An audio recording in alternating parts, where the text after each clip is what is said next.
ಇಲ್ಲವಾದರೆ ಕ್ರಾಂತಿ ಏಕೆ ಬೇಕು ನ್ಯಾಯ ಬೇಕು ಮಹೇಶ್ ವರದಿ ಜಾರಿಯಾಗಲೇಬೇಕು ಆಗಲೇಬೇಕು ಆಗಲೇಬೇಕು ಡಾಕ್ಟರ್ ಸರೋಜಿನಿ ಮಹೇಶಿ ಜಾರಿ ಆಗಲೇಬೇಕು ಆಗಲೇಬೇಕು ಆಗಲೇಬೇಕು ಬೇಕೇ ಬೇಕು ನ್ಯಾಯ ಬೇಕು ಕೂಡ ಇನ್ನೂವರೆಗೆ ನಮ್ಮ ಕನ್ನಡಿಗರಿಗೆ ಏನು ಆದ್ಯತೆ ಕೊಡಬೇಕು ಅಥವಾ ಕರ್ನಾಟಕದ ಸ್ಥಳೀಯರಿಗೆ ಏನು ಉದ್ಯೋಗದಲ್ಲಿ ಅವಕಾಶ ಸ್ಥಳೀಯರಿಗೆ ನೀಡಬೇಕಿತ್ತು ಇನ್ನೂವರೆಗೆ ಬಂದಂತ ಎಷ್ಟೋ ಸರ್ಕಾರಗಳು ಇನ್ನೂವರೆಗೆ ಯಾವುದೇ ಈ ವರದಿ ಪ್ರಕಾರ ಏನು ಜಾರಿಗೆ ತರಬೇಕಿತ್ತು ಕನ್ನಡಿಗರಿಗೆ ಖಾಸಗಿ ವಲಯದಲ್ಲಿ ಅಥವಾ ಸರ್ಕಾರಿ ವಲಯದಲ್ಲಿ ಮೀಸಲಾತಿ ನೀಡಬೇಕಿತ್ತು ವರದಿ ಪ್ರಕಾರ ಇನ್ನೂ ಮಟ್ಟ ನೀಡಿಲ್ಲ. ಸರ್, ಡಾಕ್ಟರ್ ಸರೋಜಿನಿ ಮಹೇಶ್ ಅವರ ವರದಿಯ ಪ್ರಕಾರ ಕರ್ನಾಟಕದಲ್ಲಿ ನಮ್ಮ ಕನ್ನಡ ಸೇನೆ ಹೇಳೋ ಪ್ರಕಾರ ಕರ್ನಾಟಕದಲ್ಲಿ ಕನ್ನಡಿಗನೇ ಸಾರ್ವಭೌಮ ಸರ್. ಈ ವರದಿ ಹೇಳೋ ಪ್ರಕಾರ ಕರ್ನಾಟಕದಲ್ಲಿ ಕನ್ನಡಿಗರಿಗೆ ಅನ್ಯಾಯವಾಗ್ತಾ ಇದೆ. ಅನೇಕ ದಶಕಗಳಿಂದ ಡಾಕ್ಟರ್ ಸರೋಜಿನಿ ಮಹೇಶ್ ಅವರ ವರದಿಯನ್ನು ನಾವು ಕನ್ನಡಿಗರಿಗೆ ನ್ಯಾಯ ಒದಗಿಸಬೇಕು ನಮ್ಮ ಸಹೋದರರು ಹೇಳಿರುವಂತೆ ನಮ್ಮ ಕರ್ನಾಟಕದ ಜಲ ನೆಲ ಹಾಗೂ ನಮ್ಮ ಕನ್ನಡದ ಎಲ್ಲ ಸಂಪನ್ಮೂಲಗಳ ಬಳಸಿ ಹೊರಗಿನವರ ನಮ್ಮ ಮೇಲೆ ದಬ್ಬಾಳಿಕೆ ಮಾಡ್ತಾ ಇದ್ದಾರೆ. ನಮ್ಮ ಕನ್ನಡಿಗರಿಗೆ ಅನೇಕ ವರ್ಷಗಳಿಂದ ಅನ್ಯಾಯ ಆಗ್ತಾ ಇದೆ. ಸರಿಸುಮಾರು 4 ದಶಕಗಳಿಂದ ಈ ನಮ್ಮ ಸರೋಜಿನಿ ಮಹೇಶ್ ಅವರ ವರದಿಯನ್ನು ಅನುಷ್ಠಾನಕ್ಕೆ ತಂದಿರುವುದಿಲ್ಲ ಸರ್.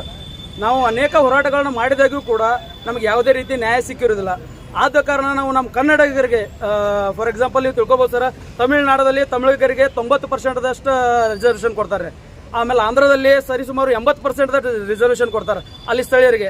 ನಮ್ಮ ಕರ್ನಾಟಕದಲ್ಲೇ ಕನ್ನಡಿಗರಿಗೆ ಯಾಕೆ ಕೊಡ್ತಾ ಇಲ್ಲ? ಅನೇಕ ಸರ್ಕಾರಗಳು ಬಂದು ಅವ್ರು ಬರೀ ನಾವು ಮಾಡ್ತೇವೆ ಅನ್ನೋ ಮಾತುಗಳನ್ನ ಮಾತ್ರ ಹೇಳ್ತಾ ಇದ್ದಾರೆ ಸರ್. ಯಾರು ಕೂಡ ಈ ಕಾರ್ಯವನ್ನು ಅನುಷ್ಠಾನಕ್ಕೆ ತರ್ತಾ ಇಲ್ಲ.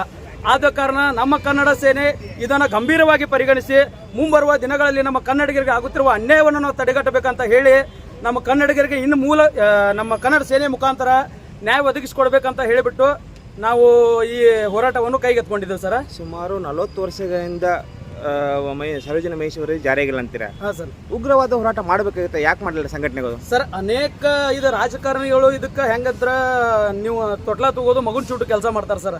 ನಾವು ಮಾಡ್ತೇವೆ ಅಂತ ಹೇಳಿ ನಮ್ಮನ್ನು ಇಷ್ಟು ಸಲಹೆ ಮೇಲೆ ಇಟ್ಟಿದ್ದಾರೆ ಸರ್. ಇನ್ನು ಮುಂದೆ ಆ ರೀತಿ ಯಾವುದೋ ರಾಜಕಾರಣ ನಡೆಯೋದಿಲ್ಲ ಸರ್. ನಮ್ಮ ಕನ್ನಡಿಗರ ಅಸ್ಮಿತೆ ಉಳಿಸೋದು ನಮ್ಮ ಆದ್ಯ ಕರ್ತವ್ಯ ಆಗೈತೆ ಸರ್. ನಮ್ಮ ಕನ್ನಡ ಸೇನೆ ಅದಕ್ಕೆ ಬದ್ಧ ಆಗೈತೆ ಸರ್. ಅನೇಕ ನಮ್ಮ ರಾಜ್ಯಾಧ್ಯಕ್ಷರಾಗಲಿ ಅನೇಕ ಕನ್ನಡ ಸಂಘಟನೆಗಳ ಮುಖಾಂತರ ನಾವು ಈ ಹೋರಾಟದಲ್ಲಿ ಪಾಲ್ಗೊಂಡು ನಮ್ಮ ಕನ್ನಡಿಗರಿಗೆ ನ್ಯಾಯ ಒದಗಿಸಿ ಕೆಲಸ ಮಾಡ್ತೇವೆ ಅಂತ ನಮ್ಮ ಜಿಲ್ಲಾಧ್ಯಕ್ಷರ ಮುಖಾಂತರವಾಗಿ ನಾವು ನೇರವಾಗಿ ಹೇಳ್ತಾ ಇದ್ದೀವಿ ಸರ್. ಮುಂಬರುವ ದಿನಗಳಲ್ಲಿ ಸರ್, ಇವತ್ತಿನ ದಿನ ಕೇವಲ ಇದು ಟ್ರೈಲರ್ ಅಂತ ಹೇಳಕ್ಕೆ ಇಷ್ಟಪಡ್ತೀನಿ ಸರ್. ಮುಂಬರುವ ದಿನಗಳಲ್ಲಿ ಉಗ್ರವಾದ ಹೋರಾಟ ನಮ್ಮ ಎಲ್ಲ ಕರ್ನಾಟಕದ ಎಲ್ಲ ಜಿಲ್ಲೆಗಳಲ್ಲಿ ಹಾಗೂ ಎಲ್ಲ ತಾಲೂಕುಗಳಿಂದ ನಮ್ಮ ಎಲ್ಲ ಕಾರ್ಯಕರ್ತರು ಪದಾಧಿಕಾರಿಗಳು ಇನ್ನೂ ಹೆಚ್ಚಿನ ಪ್ರಮಾಣದಲ್ಲಿ ಸೇರಿಕೊಂಡು ಉಗ್ರವಾದ ಹೋರಾಟ ಮಾಡಿ ನಮ್ಮ ಕನ್ನಡಿಗರಿಗೆ ಹಾಗೂ ನಮ್ಮ ಕನ್ನಡಿಗರಿಗೆ ಖಾಸಗಿ ವಲಯದಲ್ಲಿ ಕೂಡ ನ್ಯಾಯ ಒದಗಿಸೋ ಕೆಲಸ ಮಾಡ್ತೀವಿ ಅಂತ ಈ ಮುಖಾಂತರ ಹೇಳಕ್ಕೆ ಇಷ್ಟಪಡ್ತೀನಿ ಸರ್. ತಮ್ಮ ಪರಿಚಯ? ನನ್ನ ಪರಿಚಯ ಪ್ರವೀಣ್ ಹುಲ್ಲೇನವರ್ ಅಂತ ಸರ್. ನಮ್ಮ ಕರ್ನಾಟಕ ಸೇನೆ ಬೆಳಗಾವಿ ಜಿಲ್ಲಾ ಉಪಾಧ್ಯಕ್ಷ ಸರ್.